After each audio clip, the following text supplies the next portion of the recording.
គ្រូមហាដឹងគាត់ផុសឌៀមដាមឬសុភ័ណ្ឌបាទប្រយ័ត្នដល់ថ្ងៃប្រកួតអីធ្វើឈឺធ្វើអីចេះមួយចោះមួយណាអ្វីដែលខ្ញុំចង់ផ្ដាំកុំគិតអញ្ចឹងបាទកុំគិតថាឬសុភ័ណ្ឌដល់ថ្ងៃប្រកួតមិនប្រកួតខ្ញុំគិតថាអត្តចរិតរបស់គាត់ល្អប៉ុណ្ណឹងខ្លាំងប៉ុណ្ណឹងបច្ចេកទេសប៉ុណ្ណឹងប្រកួតយូរឆ្នាំប៉ុណ្ណឹង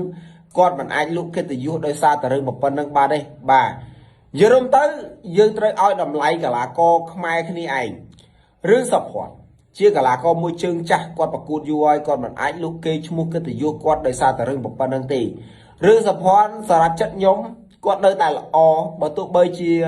នាពេលបច្ចុប្បន្នរូបរាងកាយរបស់គាត់យ៉ាងម៉េចក៏ដោយក្នុងចិត្តខ្ញុំនៅតែ